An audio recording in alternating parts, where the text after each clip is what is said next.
Hey everybody, welcome to another edition of Reef Talk. I'm Steve with Router Tube Reef, and of course, Scott Anderson with Mile High Reefers. Check out his channel. Read the video description below for more information on the video, and as always, comment, subscribe, and share it out. Check out both of our channels on YouTube, as well as subscribe to this one. We do our best to teach you what we know, and we also love when the community jumps in and comments so we can all help each other out. So today we're going to talk about saltwater aquarium stability and what's involved with that. And I really think the perfect person for this is Scott, because he's got an awesome, huge 210-gallon tank, a lot of rock, and many different types of coral. So go ahead. So stability is hugely important when keeping any sort of aquarium, but your reef aquarium is going to be so much more sensitive to it than any fish aquarium that you probably kept in the past. I've noticed with my tank that minor changes that I make can have huge impacts on the tank, and it can take a long time for those changes to fully ripple through the system. A great example is when I changed my lighting over. I ran just 3 Giesman Tesla LEDs over my tank, and then I decided I'd add some T5s. I wanted to get a little better spectrum on the system and a little more par. My Stonies weren't doing as good as I'd like, so I put 4 T5 bulbs on there. So it was a huge change to the system. I bleached out a bunch of bird's nest corals. I just caused havoc to the system. First thing I did was completely wrong, and I put the light on, and I just put it on for as long as I thought it looked aesthetically pleasing. Of course, the corals weren't used to that, and I killed a bunch of coral because of it. So if you kind of look at what's happened, I did this in about August. No, I did this in November, and it's June now, and I'm finally at the point where I would say everything is fully used to the new setup. I've gone from 4 bulbs down to 2 bulbs. I've got my lighting dialed into where I like it, but it honestly took that long for my system to fully absorb that change. So now I don't want to change anything with my lighting because everything's doing so good. And it's the same thing with like water flow.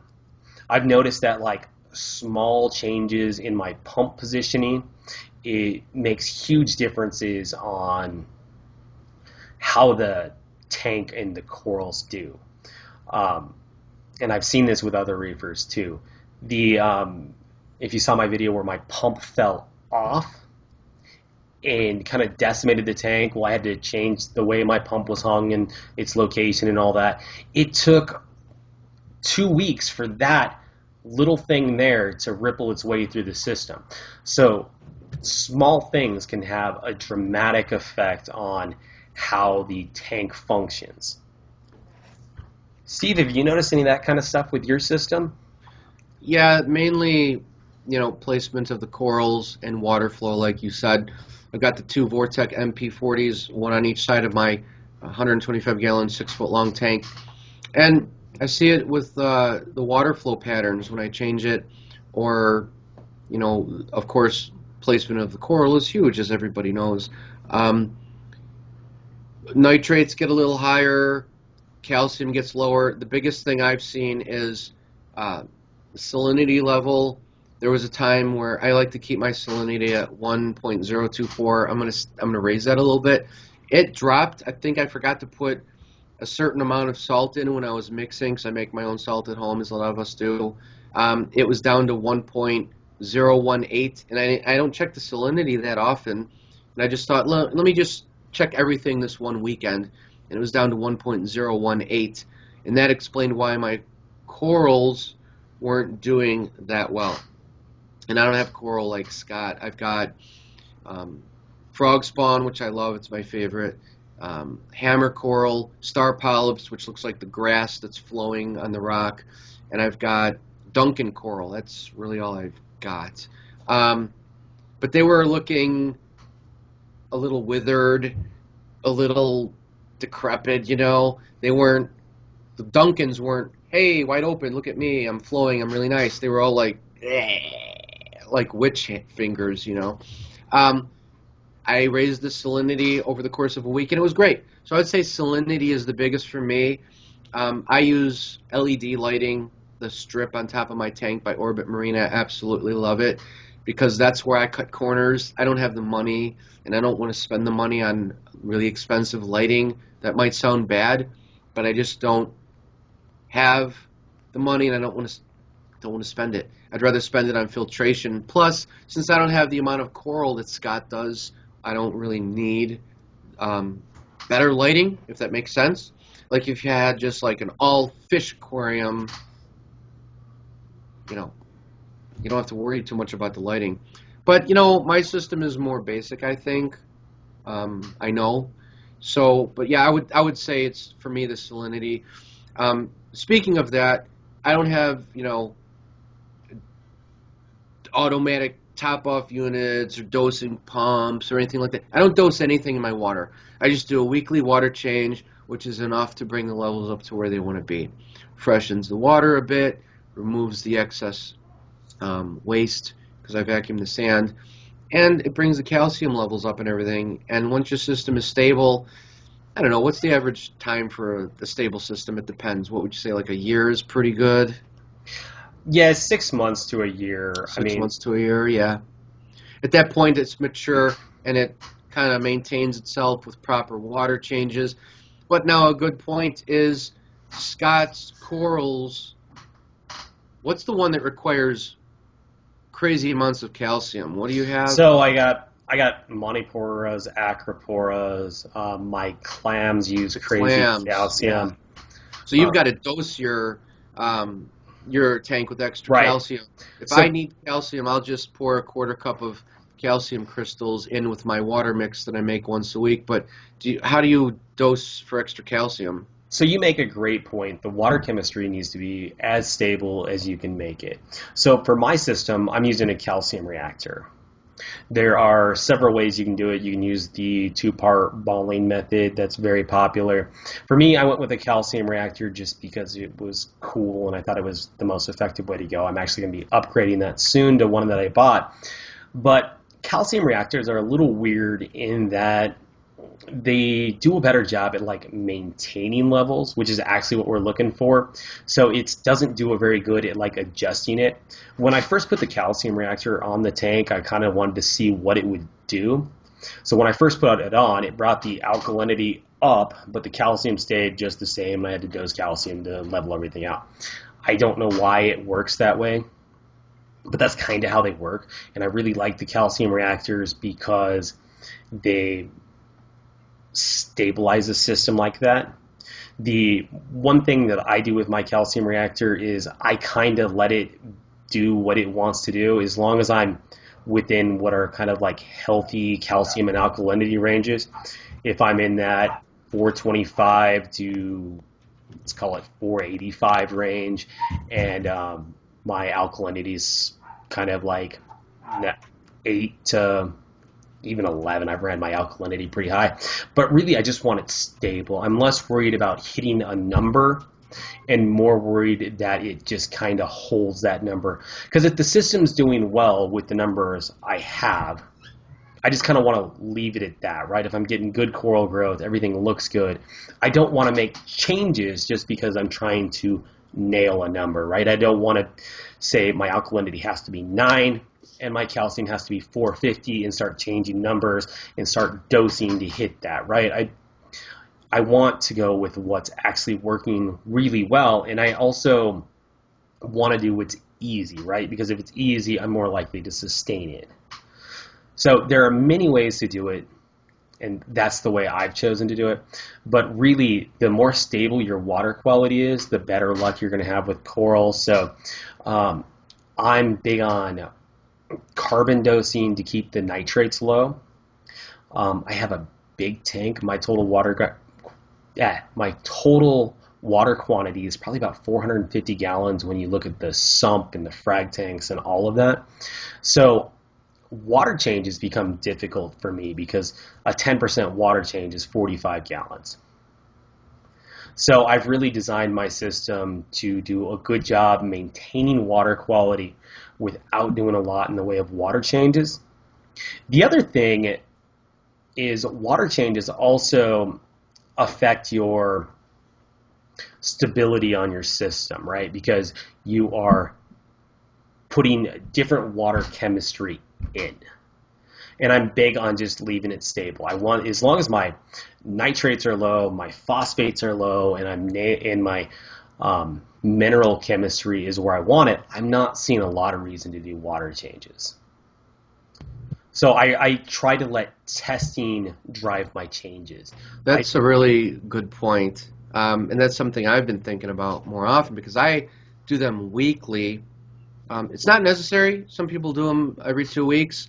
If you've got a really great filtration system, as Scott has just stated, really good protein skimmer to export, all the bad stuff, the solids and the nitrates and all that, and the nitrates are being exported through gases out of the surface of the water. You got good flow in the aquarium. You're vacuuming. You're doing really good cleaning. Like he said, there's no reason to do them. But that's, what that brings me, just to interject again, vacuuming those. So let's say you do a water change, say once a month, which is possible. You're probably not vacuuming your sand. A lot of people don't, but what about the waste? Well, I suppose if you got really good flow and good filtration, the waste will just blow up through the tank and be carried out.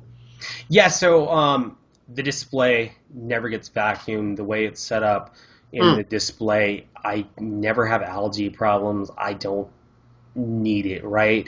Because you've got really good flow. Is that the main reason? The flip. Well, it's the whole system, right? It's the cleanup crew. It's the fish. It's the 200 pounds of live rock up there. It's the fact that it's stable. It's the fact that nitrates are low. It's the fact that phosphates are low. It's everything combined working together. I mean, my live rock is covered in coralline algae, so the green hair algae doesn't have a place to establish. It's everything working together that gets me where I need to be. So the 210 gallon display has never been vacuumed, ever. Now, you guys will see my videos where I vacuum the frag tanks, and that's a different story. And I believe the reason I keep having to vacuum those so much is because I'm using a sheep trough tank, which is basically a tank that like an animal would eat or drink from. And it's got a real rough texture to it. And I think that is like an ideal surface for algae to grow on. So I get this I get that red, I think it's cyanobacteria, but it's not the film cyano. It looks like an algae growing, but it's red. I get quite a lot of that growing. And then I get this, I call it slime algae. It's like it's like this brown mat of algae that grows on the bottom. And the reason I believe I get that is because the surface on that allows that stuff to grow on it. So I vacuum that quite a bit, not as much as I should, and that's where I use that rotor tube that I've modded to be a vac. I'm able to put 30, 40 minutes into vacuuming that thing and go through basically no water. That's awesome. I'm glad you're still using it and that it works out well for you. Yeah, it works great. Good, very good. That's a great point. Because I do my weekly water change, I think I'm gonna slowly start, because my tank will be a year now, so it's pretty matured. I'm gonna do a water change every couple of weeks now instead of weekly. That's a good point. I didn't realize that you were not doing much maintenance as far as changes and stuff like that. That's really good. So very good. The other thing I can't stress enough is I use testing to tell me what to do to my tank, right? I test my nitrates, I test my phosphates, I test calcium, I test alkalinity. I don't dose anything without evidence for me to dose something, right? I will dose an alkalinity buffer if my alkalinity goes low. I will turn my calcium reactor down if my calcium or alkalinity is too high. How often do you test? To be honest, I've gotten pretty bad about testing my calcium and alkalinity lately just because it's been so stable. Hmm. I've been about 9 on my alkalinity lately and closer to, what was it, 475 last time I tested on my calcium. So it was a little That's high. good. That's good. That's all But right. yeah, You want to shoot for 400 to 450, 450 right. preferably.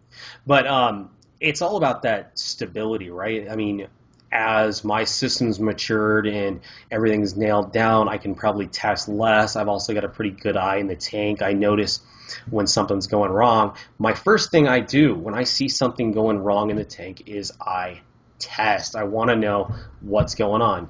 I'll test phosphates, nitrates, ammonia.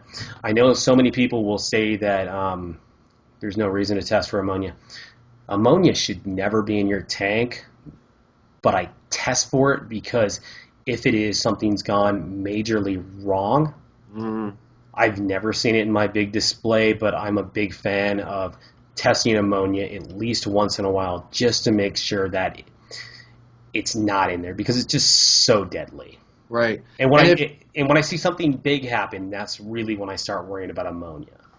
right, that's right. And then if you've got any trace of ammonia in your aquarium, that's a sign that something is way off because the nitrogen cycle starts with ammonia. It gets broken down into nitrites, and those nitrates get broken down into nitrates. So if your tank's not even breaking down all of the ammonia, something's way off Yeah. somewhere. Like I'm thinking bacteria could be dying for some reason. It's not able to break it down to get past that first stage of the cycle.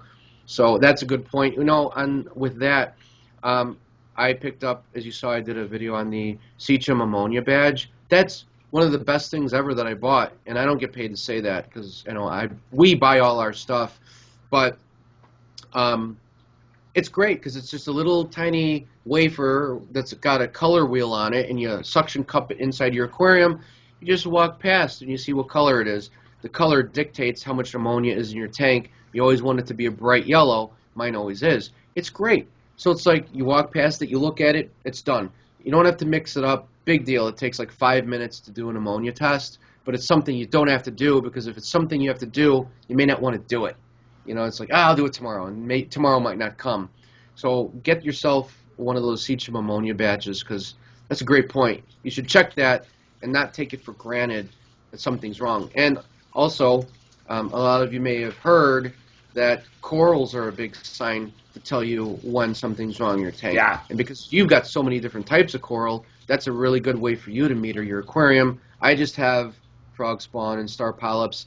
I can learn from them, but not as much as what Scott can because he's got so many different types, and they can be really good meters to tell you what's going on. If they're smaller, if they're not growing, if they're not, you could just tell if they look off, and you know something's wrong in the water, be it high nitrates, which is number one, or low salt in the water, number two.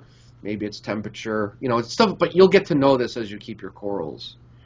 I mean, in stability it's not just your water chemistry or your temperature or anything like that. All of that's important, but you're also going to notice it with your fish and coral, right? Because I've noticed major changes in the behavior of the fish when I've put new fish in the tank. And you'll see that when you put a new fish in the tank, it can take quite a while for everybody to adjust, right? First, Mm-hmm. that new fish has to go in there, get used to its new environment, and then everything else in the environment has to get used to it. And it's the same thing with like the corals, right? If you move them around, they never really get to adjust to their environment, right? They start getting used to one water flow, one lighting pattern, and then you move it somewhere else, then it's got to readjust. That's a stressor on it. Right. So assuming that you don't have like a coral in the completely wrong place, I like to just leave it alone if at all Yeah. possible. I'm a big fan of just letting things be. I know so many times early on I made a lot of mistakes where if I would have just kept my hand out of the tank, it probably never would have been a problem. That's a really good point. Yeah.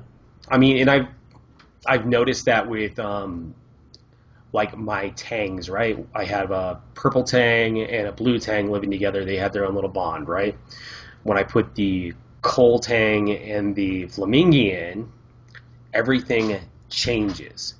Everybody's doing fine together, but it takes a long time for everybody to get used to the new environment. Yeah. So it's kind of one of those stability issues. And when you got something like that going on, I try not to make big changes to the tank because there's already a pretty big stressor going on in that tank at that time. Yeah, that's a good point. Not only is it like a mental stressor between the fish welcoming this newcomer, hopefully. More than likely that's the case. So know which fish go good together, of course. You have to know that. But in the end, it also does depend on the actual fish. Like, you might buy, a dog, and this breed is known to be bad with kids, but you might get one that's not bad with kids. Another thing, as Scott mentioned, with the change with the tank is you add another fish, it's going to not throw it off just mentally, emotionally, but biologically, because with that extra fish, you're going to feed a little bit more, and then when you're feeding a little bit more, you're going to have an extra fish that's going to the bathroom more, which is going to add to the bio load and the waste in the tank.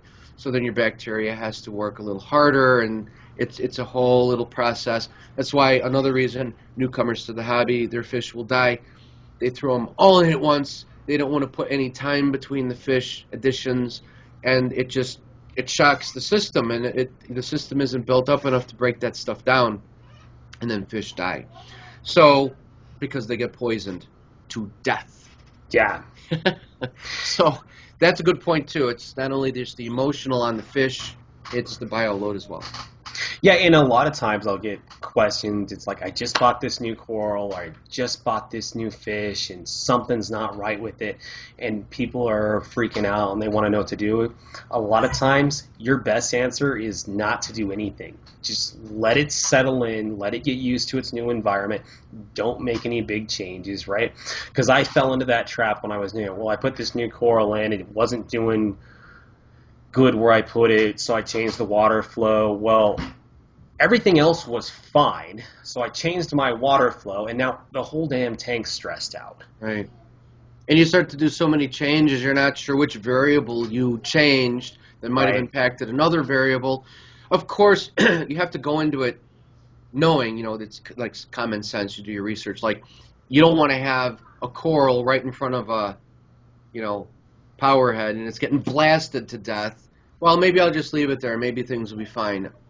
No, we're not talking about Right. stuff like that. We're talking like everything's pretty good. You've got it set up nice, but things aren't thriving the way you want. Just kind of leave things be for at least a few weeks, a month maybe, and see how it goes. And one thing I've learned is I no longer make big changes for like Yeah. one coral, right? If I see one coral not doing good, I'm not going to mess with my lighting. I'm not going to mess with the water flow. I'm not going to do anything. I'm going to leave that stuff stable. I might move the coral, but that's all I'm going to do. I'm not going to make, if everything else is doing good, I'm not going to make changes to the system to hopefully make one coral happy, because 99% of the time I screw up the whole system by making those changes. Exactly. So I try my best to avoid doing that kind of stuff. And I think that's a mistake that a lot of people make, and that's one thing we can hopefully learn from this video is don't make changes for one coral. It'll make your life easier. I can't hear you. Oh, sorry, now you can hear me. Oh, okay. Anyway, I was on mute accidentally. That was my brother Dave. He's here to pick up my 75-gallon aquarium. He's upgrading from the 28-gallon. He's going to keep the 28-gallon as a nice little tank. That's Dave. That's Scott in Colorado, Mile High Reefers. We're doing a live show for the channel. And we're going to go to Exotic Aquatics momentarily to take advantage of their buy one, get one free sale, which I've already done because this show is going to be on a week after I go there. So I'll have videos on that, of the stuff that I got. I'm not going to get crazy stuff, just a couple little things. So I don't have anything else to add. Do you want to add anything else on the stability? No, it was just kind of a small topic, and it was just something I think people can learn from. So It was a great topic, a very important one, and I learned a thing. You reminded me that You don't have to do water changes every week if everything's stable and everything's cool. And then I thought, well, what about vacuuming? Well, you just answered that, so I'm going to try that. If you Yeah, guys, go ahead. and remember, it just comes down to your system setup. You have to have your system designed around it, right? I'm not saying every tank can get by without vacuuming. That's not true. Right. And of course, one thing I wanted to add, if you have an all-in-one unit like a JBJ or a NanoCube or a Red Sea Reefer, right? That's what they're called. Yep. An all-in-one tank where your filtration is in the back. If you don't have a protein skimmer exports the waste from your aquarium, and it collects it in a cup called a collection cup. It's filled with nasty brown gunk. That's the fish waste and crap. You unscrew it, you pour it out, you rinse it out, you put it back, and it collects more gunk. If you don't have a protein skimmer, you pretty much have to do a water change every week, because if you don't, how's that stuff going to get out of your aquarium, right? Exactly. So I wanted to throw that in. You can't neglect water changes on a closed system like that. You've got to get that water Yes. out of there. So Absolutely. I forgot to mention that. So that's all I've got. Unless, Scott, you want to add anything else? No, I think we're good. Awesome. So you guys like the channel, don't like the channel, whatever. But if you've made it this far, it means you liked it. So the statement I just made is void. Share it out to Facebook, Twitter. Let's get the word out. Saltwater aquariums. It's a fun hobby, although it's expensive and very time consuming. Thanks for watching. If you want to be on Reef Talk, instant message Scott through his YouTube channel, Mile High Reefers. Check out his channel and subscribe. It's great. Check out my channel, RoderTube Reef. Subscribe as well if you'd like. Make comments below on how you feel about stability. Ask us questions. And then, happy reefing. If you want to be on the show, contact us through the instant message on his channel or mine, or you can send us an email at reeftalkshow@gmail.com. All you need is a webcam and a Skype account, which is free. And you choose the topic, and we'll get you on the show. All right? That's all I've got. Thanks for watching. We really do appreciate it, and we'll see you next week. Thanks for watching.